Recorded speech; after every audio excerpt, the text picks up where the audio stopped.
अस्सलाम वालेकुम दोस्तों। जनूबी अफ्रीका का दौरा पाकिस्तान ये ओवरऑल पाँचवां है और मैं हैरान हूँ कि सिर्फ 5 मरतबा ये पाँचवीं मरतबा अफ्रीका पाकिस्तान में आया है। पहला टूर था 97 में जब सईद नंबर पाकिस्तान टीम के कप्तान थे, वसीम वकार भी खेलते थे।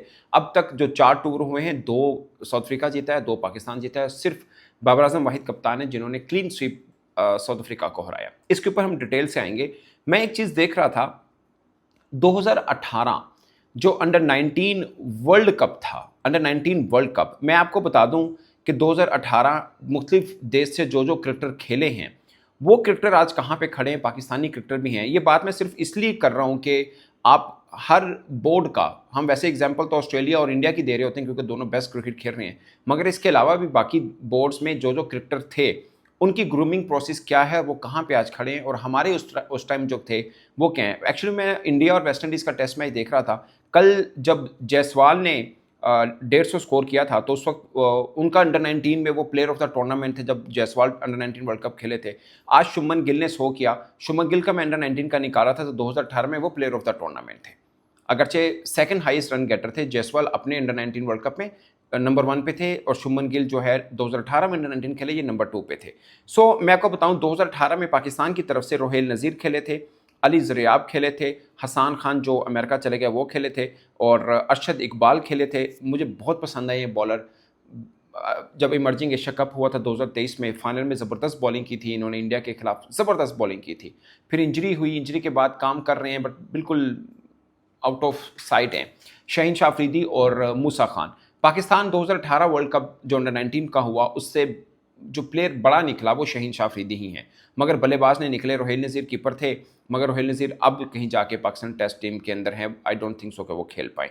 अफगानिस्तान का सुनिए, गुरबाज उसमें खेले थे, इब्राहिम जदरान उसमें थे, नवीनुल हक उसमें थे, रसूली जो अभी ट्राई नेशन में खेले हैं, अच्छा प्लेयर है मगर लगातार जगह नहीं मिलती उनको, मुजीबुर रहमान उसमें खेले थे। ये वो थे जो उनके वहाँ पे थे। इंग्लैंड के हैरी ब्रूक खेले थे, बेंटन खेले थे, विल जैक्स खेले थे। हैरी ब्रूक उस वक्त भी कप्तान थे, आज भी वो उनकी टीम के कप्तान हैं। न्यूजीलैंड के रचन रविंद्रा खेले थे, फिन एलन खेले थे। सब स्टार हैं और अब आज भी वो स्टार क्रिकेटर के तौर पर हैं। बांग्लादेश के तौहीद रॉयडी खेले थे, साउथ अफ्रीका के मैथ्यू ब्रिड्सकी खेले थे और कोर्जे खेले थे। ब्रिड्सकी अगरचे उनको थोड़ी सी वो लेट आए हैं मगर धमाकेदार किस्म की उनकी एंट्री हुई है। और इंडिया की तरफ से शुभमन गिल खेले थे, अभिषेक शर्मा खेले थे, पृथ्वी शाह खेले थे और रेयान पराग खेले जो उनके इमर्जिंग में खेलते हैं। और भी एक दो बॉलर हैं जो उनकी टीम में नहीं आ पाए, मगर अभिषेक शर्मा T20 के सुपरस्टार बन चुके हैं। शुभमन गिल जो हैं वो उनके टेस्ट, वनडे, T20 तीनों के अंदर खेलते हैं। वनडे में उनकी एवरेज जो है वो 59 की है। टेस्ट में एज ए कैप्टन 7वां टेस्ट मैच और 500 कर चुके हैं। ओवरऑल 10 100 हैं उस बंदे के। सो डेकोरेटेड। पॉइंट ये है कि हर देश में आपको स्टार्स मिलेंगे। मैं अक्सर अपनी वीडियो में ये बात मेंशन करता हूँ कि पाकिस्तान में पहली दफ़ा ऐसा हुआ, कम से कम जब से मैं रिपोर्ट कर रहा हूँ पिछले 15 वर्षों में, कि हमारे सेंट्रल कॉन्टैक्ट में कोई एक क्रिकेटर एक कैटेगरी का नहीं है। ये छोटी बात नहीं है, ये बहुत बड़ी बात होती है कि आप खुद कह रहे हैं कि हमारे पास कोई स्टार क्रिकेटर नहीं है। अब दुनिया के जितने भी हैं सबको मैंने आपको बता दिया किस किस के कौन कौन से उस वक्त स्टार क्रिकेटर थे अंडर 19 के, और उनका ग्रूमिंग प्रोसेस देखें क्या है। मिसाल के तौर पे शुभमन गिल चूँकि हमारे हमसाय देश से भी हैं, वो अंडर 16 में यानी 16 साल की उम्र में 2017-2018 टीम इंडिया के junior cricketer of the year award उनको मिला है। आप मुझे बता दें कि हमारे कभी आपने ऐसा सुना है कि junior cricketer of the year का अवार्ड मिला हो? कभी आपने सुना हो?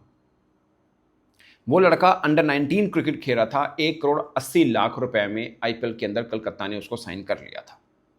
मैं सिर्फ ग्रूमिंग प्रोसेस बता रहा हूं कि आप कैसे मुकाबला करेंगे। और सोचिए, अंडर 16 2 दफ़ा वो junior cricketer of the year का अवार्ड बीसीसीआई से उसको मिला।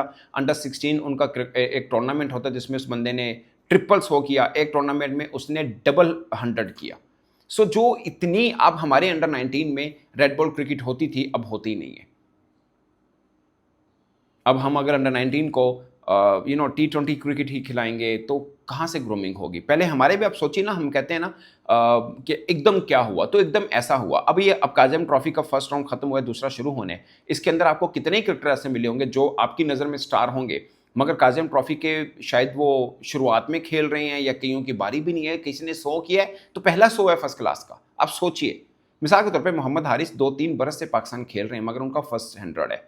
और मैं आपको दूसरी एग्जांपल दे रहा हूँ, वो अंडर 16, अंडर 19 और पता नहीं कहाँ कहाँ से रेड बॉल क्रिकेट खेलने के बाद वो अंडर 19 खेले हैं।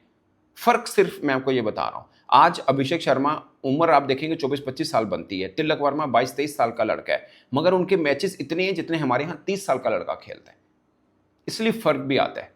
आप रिज़्के देखें, अभी पाकिस्तान के खिलाफ व्हाइट बॉल खेलेंगे, आप देखिएगा कितना ज़बरदस्त बल्लेबाज है साउथ अफ्रीका का, आपको नज़र आएगा।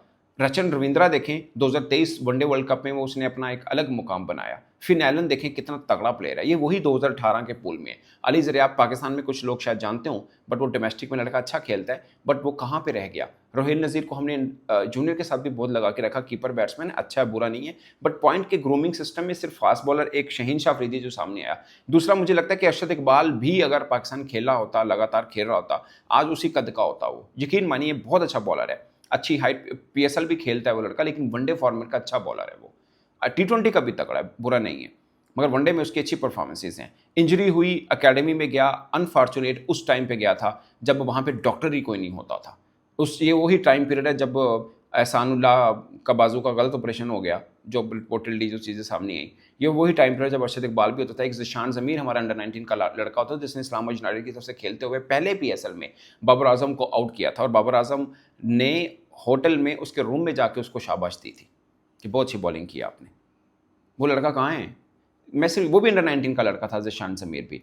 ये अरशद इकबाल, ये भी अंडर 19 2018 से आया। तो मैं सिर्फ फ़र्क बता रहा हूँ कि ऐसा नहीं है कि आपके पास स्टार नहीं थे, अंडर 19 लेवल पे थे, मगर ऊपर ग्रूम नहीं कर पाए थे, ऊपर लेवल पे नहीं आए। ये बात मैंने अभी थोड़ा सा रिसर्च करा था जब इंडिया वेस्ट इंडीज़ का चल रहा है। कल जायसवाल का मैंने अंडर 19 का देखा, प्लेयर ऑफ द टूर्नामेंट था, वो शायद 2020 या 2022 वाला खेला है। और आज शुभमन गिल का मैंने देखा है, वो 2018 में प्लेयर ऑफ द टूर्नामेंट था। और उसके बाद उसके दोनों के मैंने ग्रूमिंग प्रोसेस देखे, दोनों के सेम है। वो भी कहीं जो रेड बॉल क्रिकेटर डबल 100 किया, वो जब इंडिया की तरफ से जायसवाल आया था तो उनके रांची में 300 किए थे मुंबई की तरफ से उसने।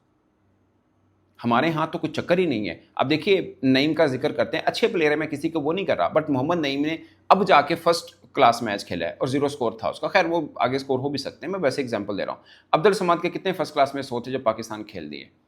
हसन नवाज का शायद एक होगा, मोहम्मद हारिस का पहला 100 अब हुआ है। ये 4-5 लड़के तो मैंने गिनवा दी जिनका बहुत शोर था। ख्वाजा नाफे का हुआ कि जी पाकिस्तान डाल दें, कीपिंग भी कर लेता है, हालांकि वो कीपर नहीं है, बेसिकली वो बैटर है और उसको बैटिंग में ही निखार लाना चाहिए। अभी तक फर्स्ट क्लास का मैच नहीं खेला उसने। सो ये डिफरेंस है जो आपको समझना है, हम सबको समझना है, हमारे फैंस को भी समझना है जो शोर मचाते हैं कोई नए लड़के को 2-4 हिटिंग देखने के बाद, यार इसको ले आओ। मैं हमेशा कहता हूँ प्रोसेस होता है, जब आप भी प्रोसेस से आएंगे ना, फिर आप नहीं कहेंगे कि मेरा दिल कहता है कि इस बार हम इंडिया या ऑस्ट्रेलिया को हराएंगे, फिर आप कहेंगे नहीं मेरा दिमाग भी कहता है कि हम इंडिया को हराएंगे। एक पूरा प्रोसेस है, उसके साथ कोई जाहिर है कोई मतलब वो भी वही क्रिकेटर हैं, वही एज ग्रुप के हैं जो हमारे क्रिकेटर जिस एज ग्रुप के हैं, मगर हमारे क्रिकेटर उस एज ग्रुप में इतने मैच नहीं खेले हुए जो उनके खेले होते हैं, और खासकर रेड बॉल के उनके ज़्यादा खेले होते हैं। ये दुनिया भर के जितने भी फॉर्मर क्रिकेटर हैं, क्रिकेट गुरु हैं, सब कहते हैं कि red ball cricket is very important. जो रेड बॉल क्रिकेट में लंबा खेला होगा, जिसने रन किए होंगे, वो T20 वनडे में भी एडजस्ट कर लेगा। अब आप शुभमन गिल की ही एग्जांपल ले लें, क्या रेड बॉल नहीं खेलता? रेड बॉल से वो लड़का ऊपर आया। तिलक वर्मा देख लीजिए, जायसवाल देख लीजिए, तीनों फॉर्मेट में तगड़े प्लेयर हैं वो। अब देखिए, अगर तिलक वर्मा पाकिस्तान की तरफ से T20 के अंदर इस तरह की इनिंग खेलता तो वो हमारे वनडे में भी आ चुका होता, वो हमारे टेस्ट में भी आ चुका होता। लेकिन उन्होंने सारा एक कैटेगराइज किया हुआ कि ये टेस्ट के प्लेयर हैं, ये हमारे वनडे के हैं, ये T20 के, कुछ ऐसे भी हैं जो तीनों फॉर्मेट के भी हैं, मगर वो फिर जचते भी हैं। कंपटीशन ऐसा है। श्रेयस अय्यर ने जैसे चैंपियंस ट्रॉफी खेली थी, मेरा ख्याल था कि वो उसको T20 में डालेंगे, मगर उन्होंने नहीं डाला था। वो शिवम दुबे को एक रोल दिया, वो उसके साथ भी जाए, या रिंकू सिंह को रोल दिया, उसके साथ ही जा रहे हैं। अब आते हैं Pakistan South Africa test series के ऊपर। 1997 से शुरू हुआ था ये सिलसिला, जब पहली दफ़ा साउथ अफ्रीका पाकिस्तान आई थी, और वो पहला ही सीरीज़ थी जब 3 मैचेस की। उसके बाद जितनी भी सीरीज़ हुई हैं वो 2 टेस्ट मैचेस की हुई हैं। बाबर आजम लास्ट जो पाकिस्तान जीता है, वो बाबर आजम उस वक्त टीम पाकिस्तान के कप्तान थे, और हमने 2-0 से जीता था। वो बहुत ही खास, उसमें खासकर रिजवान ने 100 किया था पहले टेस्ट मैच के अंदर, 5 विकेटें नुमान अली ने ली थी, बाबर आजम ने भी 70+ रन की इनिंग खेली थी, मगर सबसे शाहाना अंदाज की फतेह जो थी अफ्रीका के खिलाफ, वो हमारी बाबर आजम की कैप्टनसी में 2-0 से आई थी। हसन अली ने 10 विकेटें ली थी दूसरे टेस्ट मैच के अंदर। तो हम लेकिन शुरू करें 97 से, जब सईद अनवर हमारे कप्तान थे। हम वो 3 टेस्ट मैचेस की सीरीज़ थी, मगर 1-0 से हम लोग वो सीरीज़ हार गए थे। 146 फैसलाबाद के अंदर हमें चेस करना था, अगर वो हम चेस कर जाते 146 रन्स ओनली, हम 92 ऑल आउट हो गए थे, और हम वो मैच हारे तो सीरीज़ भी हम हार गए थे। उसके बाद 2003 में second test match, second tour था अफ्रीका का, जब वैसे तो इंजमाम कप्तान थे, मगर पहले टेस्ट मैच के अंदर मोहम्मद यूसुफ कप्तान थे। वो सीरीज़ हम जो है कि वो हम 1-0 से जीते थे। फिर शोएब मलिक 2007 में कप्तान थे, वो सीरीज़ हम 1-0 से हारे थे, जो इंजमामुल हक की लास्ट सीरीज़ थी एक्चुअली में। मतलब आखिरी मैच वो अफ्रीका के खिलाफ टेस्ट मैच में खेले थे। फिर 2021 में बाबर आजम कप्तान थे और हमने 2-0 से वो सीरीज़ जीती थी। और अब पाँचवा टूर है साउथ अफ्रीका का और पाँचवीं सीरीज़ है, मगर ख़ास बात यह है कि WCL के अंदर, वर्ल्ड टेस्ट चैम्पियनशिप के अंदर, WTC में सॉरी, उसके अंदर ये पाकिस्तान का पहला टूर है और बहुत ज़रूरी है। अगरचे हमने इस पूरे टूर के अंदर श्रीलंका के खिलाफ खेलना है, अपने घर में खेलना है, न्यूजीलैंड के खिलाफ अपने घर में खेलना है, अफ्रीका के खिलाफ अपने घर में खेलना है, तो ये तगड़ी टीमें ज़रूर हैं, मगर हम अपने घर में खेल रहे हैं, ये एडवांटेज हमें लेना चाहिए। फिर हमने जो अवे सीरीज़ खेलनी है वो मुश्किल सीरीज़ में सिर्फ इंग्लैंड की है मेरे ख्याल में, अगरचे हमने वेस्ट इंडीज़ जाके भी खेलना है, बट इंग्लैंड ही टफ है जहाँ पे हम बराबर भी कराएं और बाकियों को अपने घरों में हम हराएं। तो इस बार हम वर्ल्ड टेस्ट चैंपियनशिप का फाइनल खेल सकते हैं, तो बड़ा सुनहरी मौका है। आई होप के ये साउथ अफ्रीका के खिलाफ हम जीत से आगाज़ करेंगे, क्योंकि ये सीरीज़ हमारे लिए बहुत इंपॉर्टेंट है। वैसे भी वो वर्ल्ड चैंपियन है टेस्ट के, डिफेंडिंग चैंपियन आप इसे कह सकते हैं, तो हमारी फर्स्ट है, अगर हम इनको हराते हैं मोराल भी डिफरेंट होगा और उसके बाद आगे का सफ़र भी थोड़ा आसान रहेगा। इस पर दोस्तों टेस्ट सीरीज़ के दौरान भी बातचीत आपके साथ जारी रहेगी। मेरी तरफ से इतना ही। आप अपनी राय कमेंट के सूत्र में जरूर बताइएगा। अल्लाह हाफिज़।